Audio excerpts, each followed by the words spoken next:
Microsoft, in need of a miracle this holiday season to get that stock going. So far this year, Microsoft shares are down more than 10%. Apple's are up more than 50%, or just about. But this Thursday, Microsoft will unveil the highly anticipated Kinect gaming system. Buzz in the gaming world has many predicting Kinect could be the hot holiday item. But will Kinect be enough to move the needle for Microsoft shares and turn around the reputation of Mr. Softy?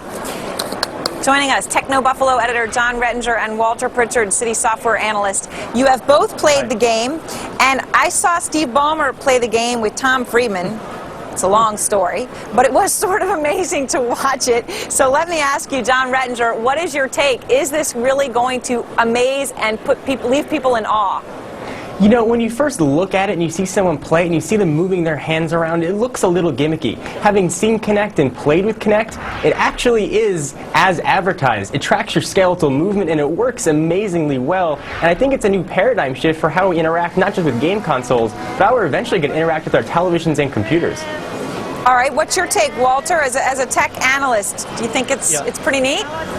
Yeah, I mean, I've played with it probably not as long as he's played with it. I think it's pretty neat. I think it's, you know, it sort of gives second life to a game platform, the Xbox 360, that's done pretty well over the last few years. So I think from an investor perspective, I think it, you know, keeps the company relevant in a market that, you know, arguably will be much more important in the future, something connected to the TV where they don't have a position today. And we're watching it right now, John. You know, you see the guy, or now the woman, and she's moving, and then the character behind her moves. And it really does literally pick up if you stop or you're bored or anything. It picks all of that up. In your opinion, John, how does this compare to the Wii and the Wii Fit?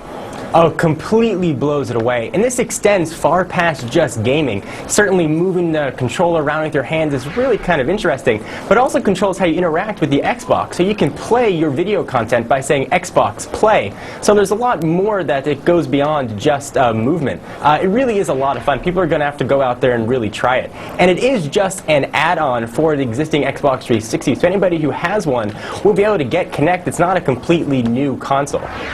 All right, so Walter, will this move the needle for Microsoft? I mean, you know, we're looking at maybe 2.5 to 3 million of these sold. Certainly that's way more than, say, PlayStation would get. I mean, is this going to be the thing that actually juices Microsoft shares?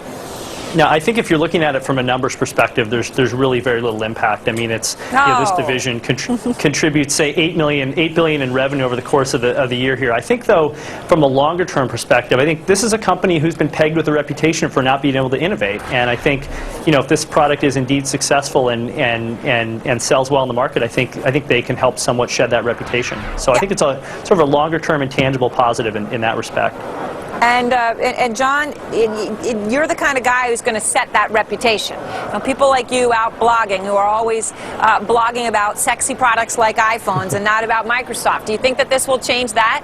Absolutely. I think it's going to do wonders to change the perception about Microsoft. When people go out there and actually see it, and they see this in their friend's house, and they see the news media actually playing it, it's going to be one of those things that you really have to experience and go out there and try for yourself. And there's a lot of synergy between the Xbox platform and the Windows operating system. So there's sort of a lot of interest for how this is going to affect the next generation Windows operating system as well. I think Microsoft definitely has a winner on their hand. All right, Walter, you got the vote of the guys who are going to make the call on that. Do you think it's going to end up being worth it for Microsoft to spend what we've seen is potentially $500 million in marketing by Christmas? Yeah, I think they've sunk a lot of costs into Xbox. Those are years behind them at this point, and now they're generating profits. I think anything incremental like this is definitely worth it, and you know, the returns are at this point positive. Okay, well, gentlemen, thanks very much. We appreciate it. Thank you. Somewhere, John Rettinger, Steve Ballmer is giving you a big pat in the back. That you just made that guy's day. All right.